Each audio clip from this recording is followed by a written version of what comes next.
नमस्ते गाइस। और आज की फाइट वीडियो में सबसे पहले बात करते हैं रेनियर डिरिडर और बो निकल के बारे में। जहां पर आरडीआर से स्टार्ट करें तो बो निकल को बीट करने के बाद पोस्ट फाइट इंटरव्यू में आरडीआर ने कॉल आउट किया है former middleweight champion Sean Strickland को, जहां पर वो कहता है कि उसने जस्ट अभी बेस्ट अमेरिकन रेसलर को बीट कर दिया और अब वो चाहता है बेस्ट अमेरिकन स्ट्राइकर को भी बीट करना। अब स्ट्रिकलैंड के साथ कब वो चाहता है फाइट करना, तो थोड़े से फनी वे में आरडीआर कहता है कि वो तो रेडी है नेक्स्ट वीक ही शॉन स्ट्रिकलैंड के साथ फाइट करने के लिए। अब वैसे जब आरडीआर ने केविन हॉलैंड के साथ फाइट की थी तब से थोड़ी सी टॉक चल पड़ी थी, बट अब बो निकल को बीट करने के बाद काफी लोग आरडीआर के स्टाइल को बोल रहे हैं कि वो बहुत ज्यादा मैच करता है ड्रिकस डू प्लेसी के स्टाइल को। और ये टू बी ऑनेस्ट थोड़ा सा फनी है, बट ऑल्सो ये थोड़ा सा सच भी है कि दोनों के बीच में हमें हल्की सी सिमिलैरिटी देखने को मिलती है, जहां पर दोनों फाइटर्स जब स्ट्राइक करते हैं तो इतने ज्यादा टेक्निकल नहीं लगते हैं, बट फिर भी समहाउ ये स्टाइल उनके लिए वर्क करता है और इसी स्टाइल से ड्रिकस तो मिडलवेट का चैंपियन है। बट अब बात करें बो निकल के बारे में, तो अभी जो बो निकल को हेट मिल रहा है वो बहुत ही ज्यादा इंसेन है। आई मीन पूरा वर्ल्ड इंक्लूडिंग अमेरिकन्स हर कोई बो निकल को ट्रैश कर रहा है। उसकी ओल्ड क्लिप्स को निकाला जा रहा है जहां पर उसने हामजाद की रेसलिंग को ट्रैश बोला था। उसने ये बोला था कि अभी वो हामजाद को बीट कर सकता है, वो हामजाद के अगेंस्ट एक बहुत बड़ा फेवरेट रहेगा, और ऐसी बो निकल ने बहुत सारी बातें बोली थी। बट अब जैसे कि हम जानते हैं कि फाइट में उसकी रेसलिंग बहुत ही वीक लगी और स्ट्राइकिंग तो उसकी लग रही है कि जरा भी इंप्रूवमेंट नहीं आई है, वो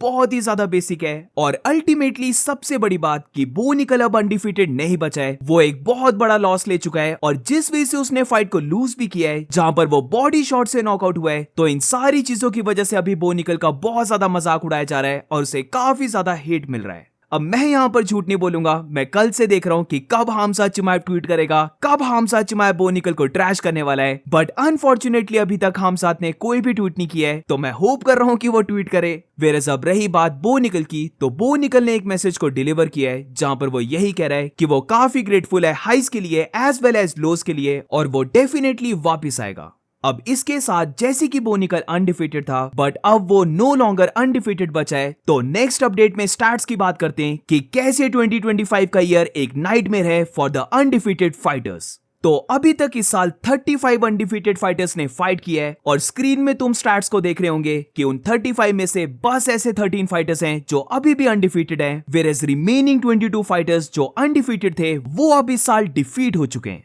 उमर नूरमागोमेडोव, शारा बुलेट, बो निकल, पेटन टैलबट, ये कुछ ऐसे अनडिफीटेड फाइटर्स थे जो इस साल एंटर करते हुए बहुत बड़े प्रोस्पेक्ट थे, बट अब जैसे कि हमें पता है इन सब ने लॉस लिया है और ये नो लॉन्गर अनडिफीटेड है। तो ये साल अनडिफीटेड फाइटर्स के लिए बहुत ब्रूटल जा रहा है। Whereas moving on to the next update, तो अब बात करते हैं इलिया टुपुरिया के बारे में, जहां पर ये अपडेट थोड़ा सा वैसे पुराना है, बट अब हमें 100% कंफर्मेशन मिल चुकी है कि इलिया टुपुरिया फाइट करने वाला है UFC 317 इंटरनेशनल फाइट वीक में। इलिया टुपुरिया की एक वीडियो निकल के आती है और वो वहां पर बेसिकली बोलता है कि उसकी सारी फाइट की प्रिपरेशन अब स्टार्ट हो चुकी है और वो होप करता है कि वो सबको फिर से हैप्पी कर सके जून 28 को। तो जून 28 को UFC 317 है, तो यहाँ पर अब हम बोल सकते हैं कि खुद इलिया टुपुरिया ने भी कंफर्म कर दिया है कि यस वो इंटरनेशनल फाइट वीक में फाइट करने वाला है for the lightweight undisputed championship belt. अब लाइट वेट डिवीजन की बात लगी है, तो moving on to the next update, तो अब बात करते हैं अरमान सरूकियन के बारे में, जहां पर अरमान सरूकियन ये बिलीव करता है कि अगर लाइट वेट चैंपियन इस्लाम महाचिब ने डिसाइड किया कि वो वेल्टरवेट डिवीजन में मूव हो रहा है, तो फिर वो डेफिनेटली फाइट करने वाला है for the vacant light weight belt.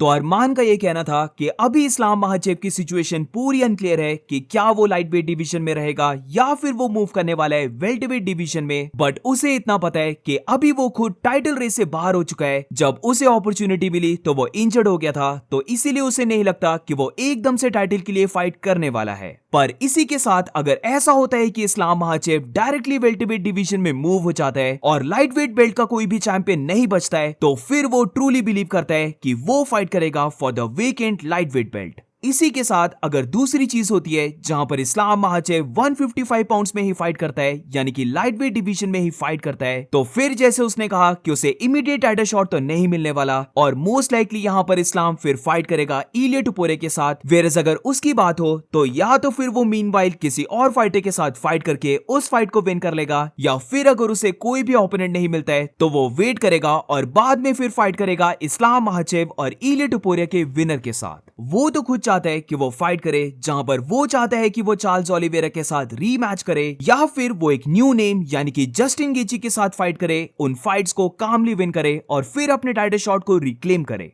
इसी के साथ अरमान का ये भी कहना था कि उसे पर्सनली ऐसा नहीं लगता कि उसे ज्यादा टाइम तक वेट करने पड़ेगी, क्योंकि अगर इस्लाम महाचेव जून 28 को फाइट कर लेता है यानी कि UFC 317 में फाइट कर लेता है, तो फिर हम सब जानते हैं कि इस्लाम महाचेव अपनी नेक्स्ट फाइट करेगा अक्टूबर अबू धाबी में। तो इसीलिए इतना भी ज्यादा टाइम नहीं है जहां पर उसे बहुत लॉन्ग पीरियड ऑफ टाइम तक वेट करना पड़े। अब ये चीज तो अरमान सरूकी ने बोली है, बट जैसे कि हम जानते हैं कि अभी जो लाइट वेट की सिचुएशन बनी है वहां पर 3 ही ऐसे फाइटर्स हैं जो बेल्ट के लिए फाइट कर सकते हैं। तो इसीलिए मेरी ओपिनियन में अगर इस्लाम ने डिसाइड किया कि वो वेल्टरवेट डिवीजन में मूव हो रहा है, तो जो अरमान ने बोला है कि वो वेकेंट लाइट वेट बेल्ट के लिए फाइट करेगा, वो चीज होने की पॉसिबिलिटी बहुत कम है। बल्कि इसकी जगह मुझे लगता है कि काफी चांसेस हैं कि हमें इलिया टुपुरिया और चार्ल्स ओलिवेरा की फाइट देखने को मिल जाए for the vacant light weight belt. अब अरमान सरूकी की थोड़ी सी और बात कर लेते हैं, क्योंकि अब अरमान को लेकर एक बहुत बड़ा अपडेट आ चुका है, जहां पर अरमान सरूकी ने खुद कंफर्म किया है कि उसने मैथ्यूस गैमरॉट की फाइट को लेने से रिजेक्ट कर दिया। इसी के साथ अरमान UFC से बहुत ज्यादा एंग्री है और वो फील करता है कि UFC उसे डिसरिस्पेक्ट कर रही है।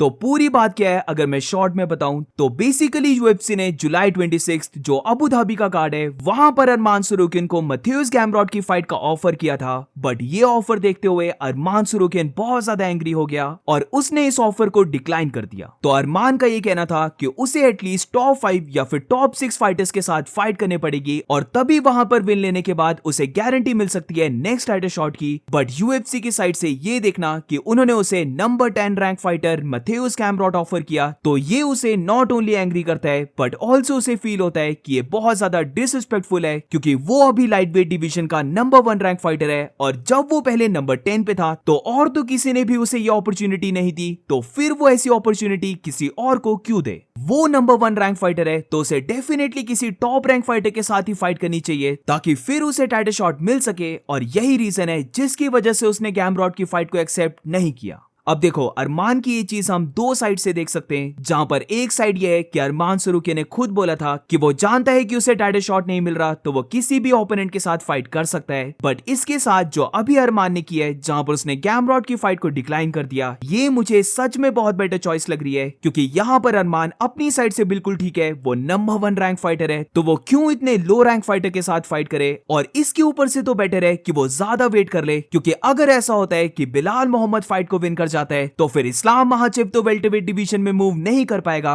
उसे फिर इलिया टुपुरिया के साथ फाइट करनी होगी। और गेस व्हाट, कौन सा फाइटर रह जाता है? ऑब्वियसली यहाँ पर चार्ल्स ओलिवेरा लेफ्ट आउट हो जाएगा, जहां पर फिर अल्टीमेटली बहुत ज्यादा चांसेस हो जाएंगे कि हमें एक रीमैच देखने को मिल जाए चार्ल्स ओलिवेरा और अरमान सरूकी का। तो गैमरॉट की फाइट को डिक्लाइन करना मेरी ओपिनियन में एक सही डिसीजन था, बट ऑल्सो इसके साथ थोड़ा सा मुझे दूसरी साइड से भी बुरा लग रहा है कि अभी लाइट वेट डिवीजन में कोई फाइटर फाइट को एक्सेप्ट कर ही नहीं रहा है। I mean, अभी अगर हम देखें तो हर किसी लाइट वेट फाइटर की अपनी अपनी डिमांड चली है, तो देखते हैं लाइट वेट डिवीजन का क्या होता है। और इसके साथ ये भी पॉसिबिलिटी है कि अभी तो कोई भी लाइट वेट का टॉप फाइटर फाइट नहीं कर रहा है, बट फ्यू मंथ्स में हमें ऐसा देखने को मिल जाए कि हर कोई लाइट वेट का टॉप फाइटर फाइट कर रहा है, और तब मुझे लगता है कि कार्ड्स बहुत अमेजिंग बनेंगे। और अब moving on to the next update, तो अब बात करते हैं एक लाइट वेट फाइट के बारे में जो UFC 315 में होनी थी, बट अनफॉर्चुनेटली ये फाइट कैंसिल हो चुकी है। तो यहाँ पर मैं बात कर रहा हूँ बेनवा सैंडिनी वर्सेस जोएल एल्वारेज की फाइट, जहां पर जोएल एल्वारेज को रिसेंटली इंजरी हो चुकी है, शायद से उसको हैंड इंजरी हुई है और इसीलिए वो फाइट से बाहर हो चुका है। बट मेन अपडेट यहाँ से स्टार्ट होता है, जहां पर one of the fighting nerds Mauricio Ruffy ने स्टेप इन किया है और वो चाहता है कि वो बेनवा सैंडिनी के साथ फाइट करे UFC फाइट नाइट की मेन इवेंट में। इमेजिन अगर UFC ये फाइट को बुक करवा देती है तो बहुत ही मजा आने वाला है। ये दोनों फाइटर्स सुपर एग्रेसिव फाइटर्स हैं। एक साइड बेनवा सैंडिनी है जो बेशक टॉप लेवल में विन नहीं ले पाया है, बट वी नो कि वो कैसे फाइट करता है, वो हमेशा वॉर को लेके आता है। और दूसरी साइड मारिशियो रफी है जो बेसिकली कॉर्नर जैसे स्टांस में फाइट करता है, तो कॉर्नर की यहाँ पर थोड़ी सी याद आती है एंड ऑल्सो वो अपनी हर एक फाइट को फिनिश करे जा रहा है। तो इन दोनों के बीच में एक स्टैंड अप वॉर देखना मैं बहुत ज्यादा एक्साइटेड हूँ अगर ये फाइट बुक हो जाती है।